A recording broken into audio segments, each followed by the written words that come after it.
Good morning, everybody. Well, it's actually it's not a good morning, it's a great morning. We are headed off to our first ice fishing adventure of the year.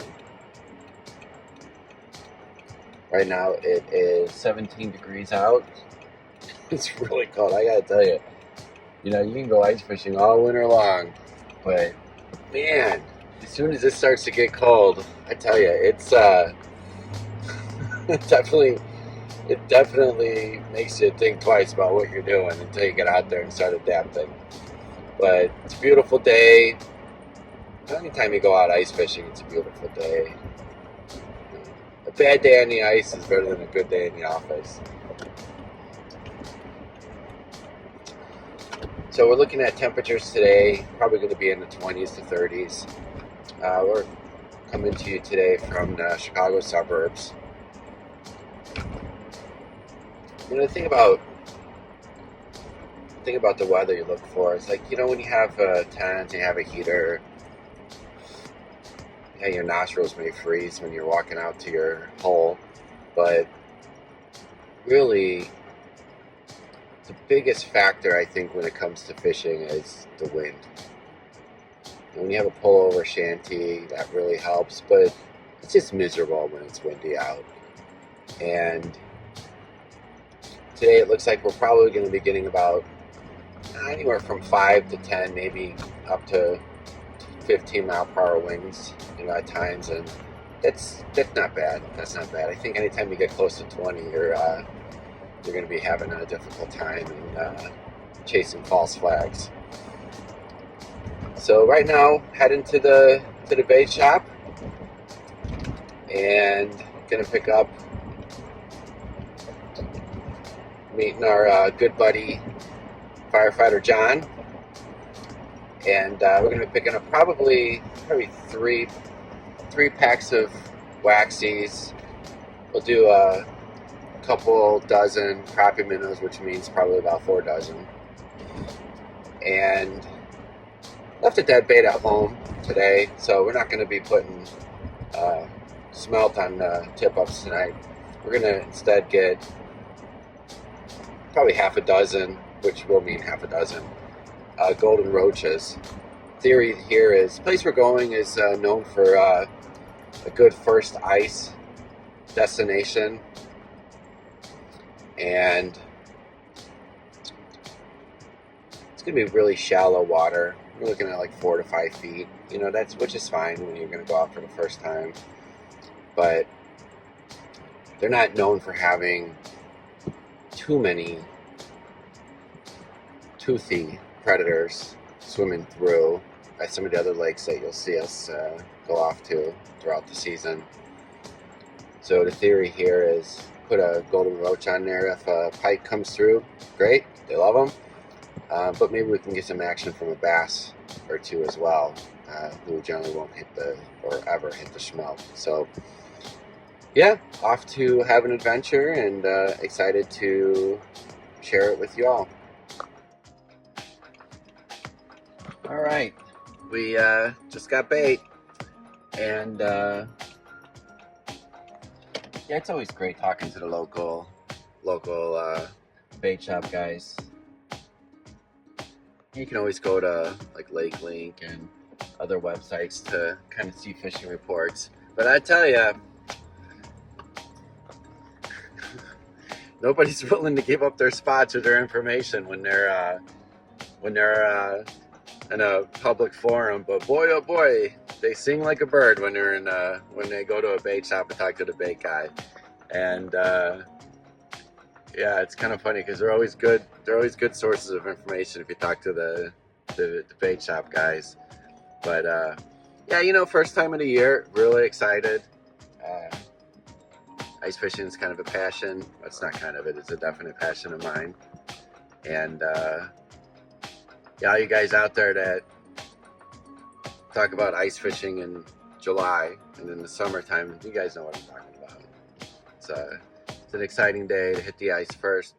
Anyway, yeah, we'll tune in when we get there. All right, here we are. Showed up at the lake.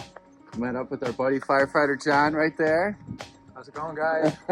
We're ready to go. First trip of the year. Here we go. First steps on the ice. As I said, safety's always important, so follow the trail. It's already been laid out for you. And we're on, official.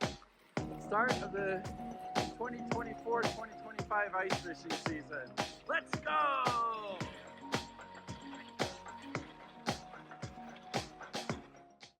There's some coming in. So I'll show you guys a little bit. Oh, maybe I should go a little deeper. So I'll show you guys what I'm going to try to do this. Last time I moved the thing around, it messed up the orientation.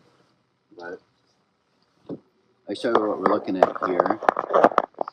So this is a live scope. That's a sonar unit. It allows us to be able to scan the entire area around us for fish. If you see like these little marks right here, when you see them moving around, those are fish moving around. When you see them stationary like here, those are weeds. That looks like a really good mark right there. It's obviously the bigger the mark. These are in 1 foot intervals. So if a fish does come through here that's a foot long, you will actually see how long it is based on the intervals here. We're seeing a lot of fish holding out here, which is 6 feet away from us. So we're just trying to draw them over as they come. So it really makes fishing quite fun. But even though you might see fish like in one location, you think that you drill right on top of them and you'd be hitting the bonanza, but no, then they move back to another location, and they're always moving around. So if you see this thing jigging right now in the top, that's my bait going down, and the idea is you want to see some of those flashes moving closer to it, and then as soon as they come at it, then you'll see them hit it. So you can see that right there. That was a fish that came up and hit it.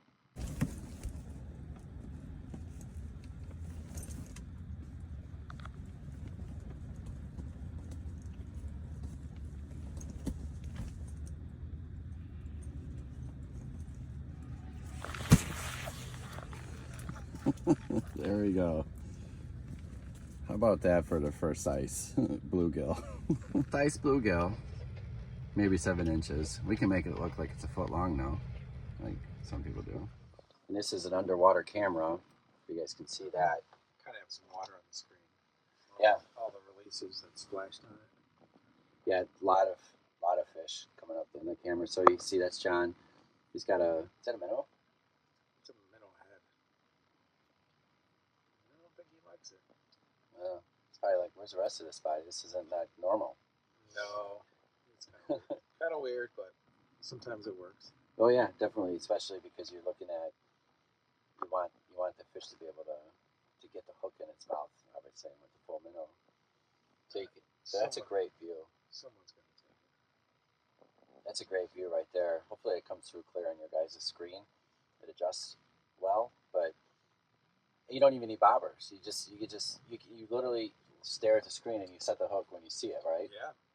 They're getting a little picky right now, but earlier they were all taking it. Yeah, if we put a worm down there, I mean, you'd find that they're not. Oh, look at it. He's looking at it.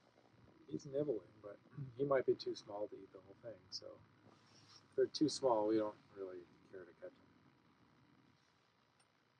Just drop it. Oh, hit him.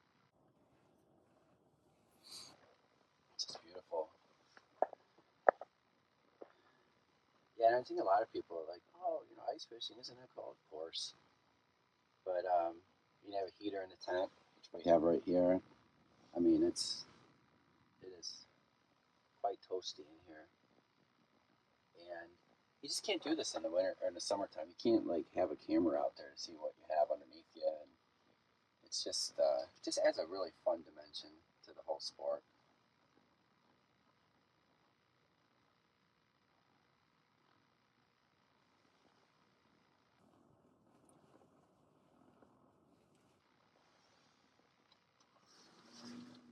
They left, John. They were there was like 100 of them, and then when they started showing your camera, I don't know, maybe because you missed a few, they just like, what's this? I know. They walked out. They got bored.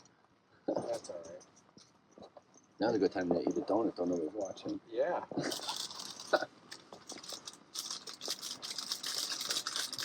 There's our sponsor. Who makes those? Oh, I'd like to thank Bon Appetit Donuts All right. in Johnsonville. Johnsonville Rods. Brats. Yep. That's what we forgot. The Johnsonvilles. Wow.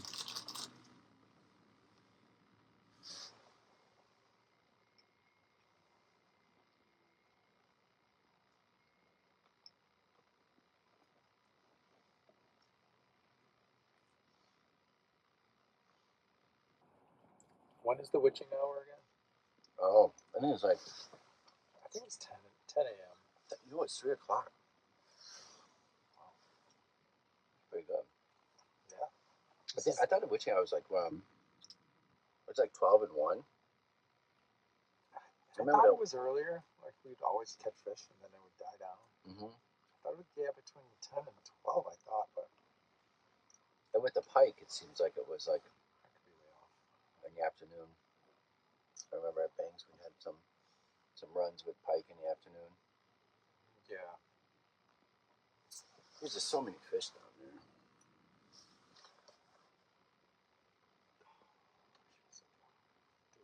Yeah, there's some coming in. They look like they're decent mark right there, bro. What do you think all those fish are? What type? Probably bluegill just because that's what we've been seeing, but I thought you were going to say crappie for sure. you thought? I always call them crappie out. Yeah, you're always so hopeful. Hopeful. But I think like over there, like behind us, like, you know, 6 feet behind us, or actually where we're sitting, probably 2 feet behind us, I think those might be crappie suspended. But based on what we're always catching, they're too elusive, right? They are elusive. They're so hard to find. Did catch one though. You did today. You can see that in the first video that's upside down. Oh my gosh, look at this one. Come on. Oh, there we go. There's a fish. Top side. Yeah.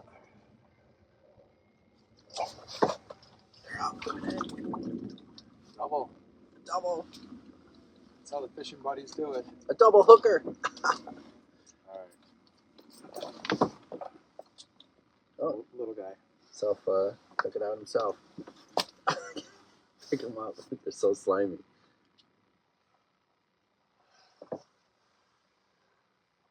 Yeah, that's. That's how we do it in bigs. He just fell in that other hole over there. They're just attracted to the hole. Gosh, look at our numbers are going up. Yeah. All our viewers. Do we get? Ever since you caught that one. Oh. Well, to be fair, you caught one too. Yeah.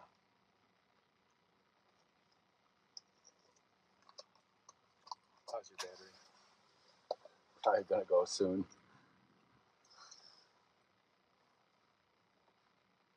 Can't let the viewers down by having a low battery. Well, at least they got some action. They saw a 6-inch bluegill. 2 of them. Yeah. Now they know how extreme we are.